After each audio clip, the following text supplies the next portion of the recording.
DLitt fourth semester के सभी प्रशिक्षुओं का इस गणित के वीडियो में स्वागत है। हम सभी ने पिछले वीडियो में चतुर्भुज की परिभाषा और चतुर्भुज से संबंधित विभिन्न शब्दावली को अध्ययन किया गया था, जिसमें चतुर्भुज की सम्मुख भुजाएं क्या होती हैं, सम्मुख कोण क्या होता है स्पष्ट किया गया था। चतुर्भुज में कितने विकर्ण होते हैं, शीर्ष कितने होते हैं, कोण कितने होते हैं, संलग्न भुजाएं कितनी होती हैं, इसके बारे में हम सभी ने पढ़ा, हम सभी ने अध्ययन किया। इस वीडियो में हम सब चतुर्भुज के प्रकार के बारे में अध्ययन करेंगे। चतुर्भुज कितने प्रकार के होते हैं उसके बारे में हम विस्तार से अध्ययन करेंगे। जैसा कि चतुर्भुज से स्पष्ट है कि चार भुजाएं हैं, चार भुजाओं से घिरे हुए बंद आकृति को हम चतुर्भुज कहते हैं, अथवा चार सरल रेखाखंडों से बंद आकृति को हम चतुर्भुज कहते हैं। तो इन्हीं सब आकृतियों के बनावट के आधार पर हम चतुर्भुज को हम निम्नवत प्रकार हो सकते हैं। जैसा पहला है समांतर चतुर्भुज। समांतर चतुर्भुज क्या होता है? समांतर चतुर्भुज जैसा कि नाम से स्पष्ट है, समांतर। समांतर मीन्स दो रेखाएं समांतर होनी चाहिए। दो रेखाओं के बीच की दूरी जब सदैव बराबर होती है तो ऐसी रेखाएं समांतर होती हैं, उसी आधार पर समांतर चतुर्भुज भी बनता है। जैसा कि समांतर चतुर्भुज को हम इस प्रकार परिभाषित करेंगे, ऐसा चतुर्भुज जिसकी सम्मुख भुजाएं परस्पर समांतर होती हैं समांतर चतुर्भुज कहलाता है। अर्थात जैसा कि चित्र में हम देख रहे हैं तो भुजा AB और भुजा CD ये सम्मुख भुजाएं हैं, और ये भुजाएं अगर परस्पर समांतर होती हैं, उसी प्रकार BC और AD ये भी परस्पर समांतर होती हैं, तो ये चतुर्भुज ABCD एक समांतर चतुर्भुज कहलाएगा। चित्र में दिया गया है कि AB समांतर CD तथा AD समांतर BC, इसलिए चतुर्भुज ABCD एक समांतर चतुर्भुज है। चित्र में ये दिखाया गया कि ये समांतर AB समांतर CD, ये समांतर का चिन्ह है। दो खड़ी पाई जब हम लिखते हैं गणित में, उसे हम समांतर पढ़ते हैं, parallel, AB parallel to CD, या AB समांतर है CD रे। तो हमने समांतर चतुर्भुज को इस प्रकार कह सकते हैं कि यदि किसी चतुर्भुज में सम्मुख भुजाएं परस्पर समांतर होती हैं तो उसे हम समांतर चतुर्भुज कहते हैं। अब समांतर चतुर्भुज के प्रगुण कौन कौन से, उनके गुण क्या होते हैं, उसके बारे में देखते हैं। सर्वप्रथम समांतर चतुर्भुज की सम्मुख भुजाएं परस्पर समांतर होती हैं एवं बराबर होती हैं। जैसा कि चित्र में है, AB और CD समांतर हैं और परस्पर बराबर भी हैं। उसी प्रकार BC और AD आपस में समांतर हैं और बराबर भी हैं। दूसरा है समांतर चतुर्भुज के संलग्न कोणों का योगफल सदैव 180 अंश होता है। अर्थात संलग्न कोण, पिछले वीडियो हमने बताया था कि संलग्न कोण क्या होता है। जैसा कि यहाँ कोण D और कोण C क्या है संलग्न कोण। संलग्न कोण में एक भुजा वनिष्ठ होता है, जैसा CD वनिष्ठ है। तो अतः इसमें कोण C और कोण D का योगफल जो होगा 180 अंश के बराबर होगा। किसी भी समांतर चतुर्भुज में संलग्न कोणों का योगफल 180 अंश होगा। इसी प्रकार कोण B और कोण C का योगफल 180 अंश होगा। उसी प्रकार कोण B और कोण A का योगफल 180 अंश होगा। तीसरा नियम, किसी समांतर चतुर्भुज के विकर्ण इसे दो सर्वांगसम त्रिभुजों में विभाजित करता है। समांतर चतुर्भुज का एक विकर्ण AC है।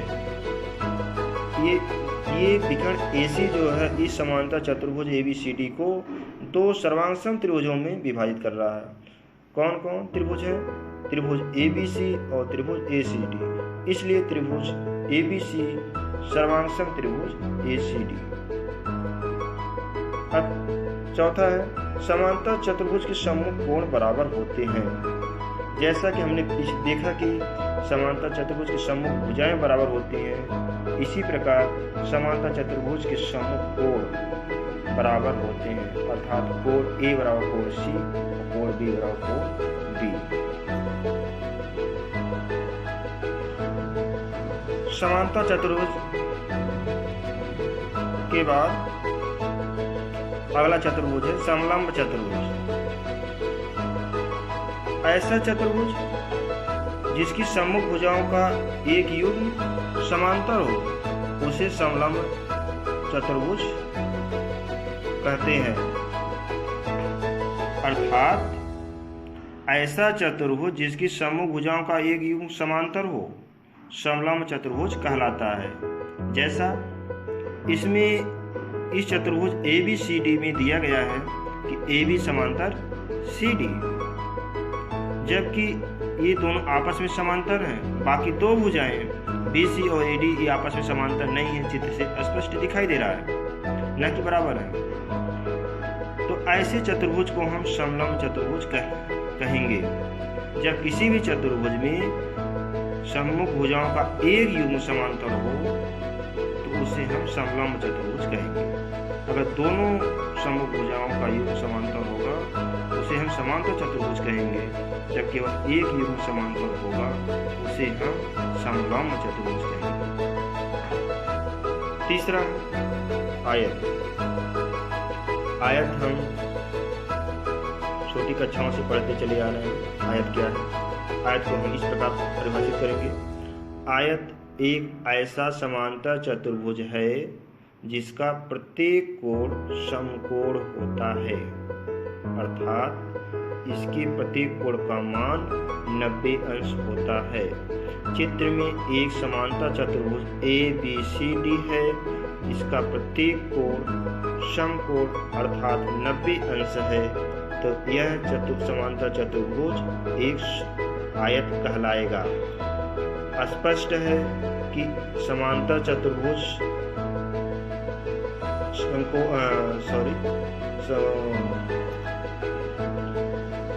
समांतर चतुर्भुज आयत तभी कहलाएगा जब इसका प्रत्येक कोण समकोण हो। इससे स्पष्ट है कि प्रत्येक आयत एक समांतर चतुर्भुज होता है, लेकिन प्रत्येक समांतर चतुर्भुज एक आयत नहीं होता।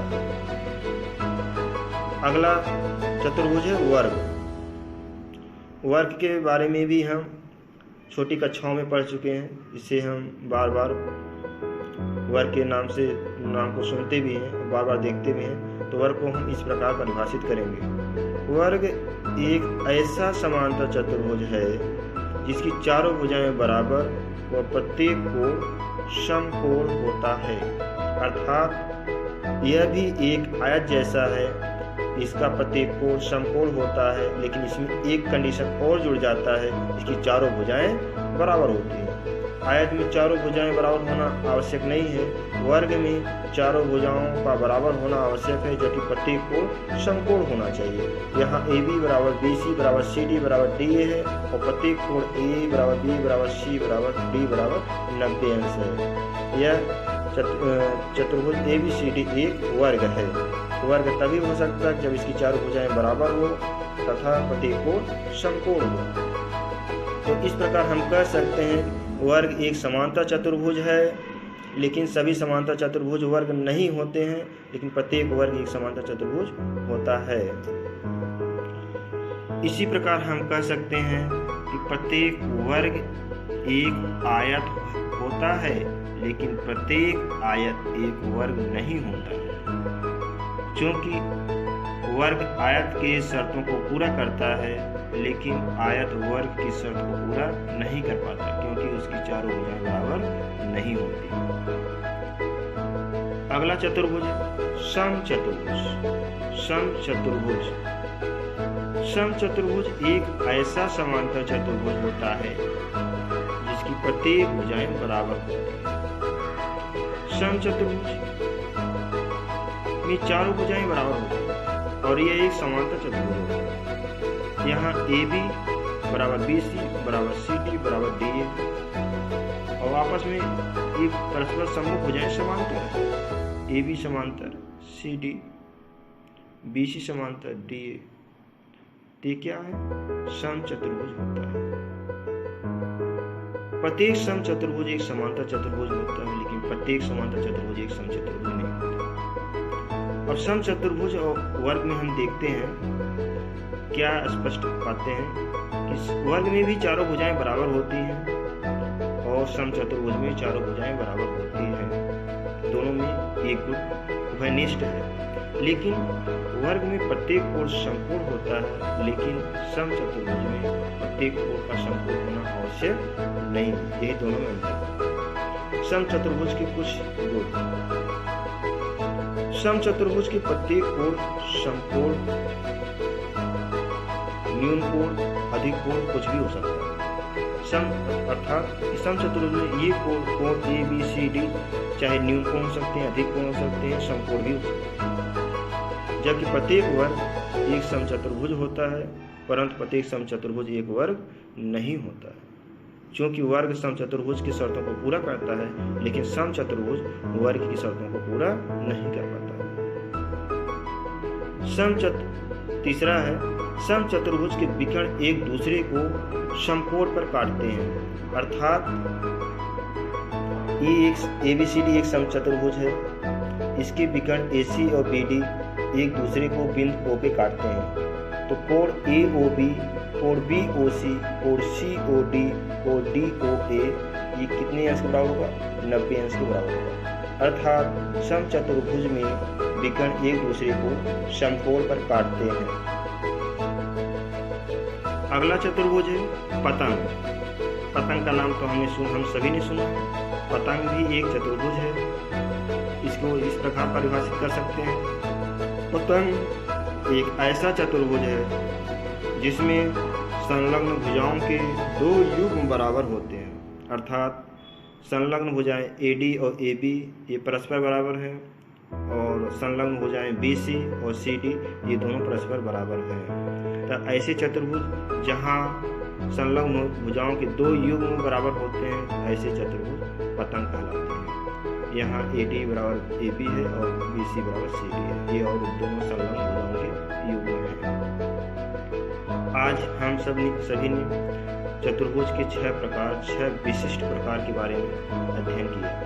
हम अगले वीडियो में इनसे संबंधित विभिन्न प्रगुणों और प्रश्नों के बारे में अध्ययन करेंगे और हम आगे 1-2 वीडियो के बाद हम पूरे 4th सेमेस्टर के पाठ्यक्रम को समापन करेंगे और हो सकता है कि अगले मंथ से आप सभी की परीक्षाएं शुरू हो, ऐसा अनुमान है।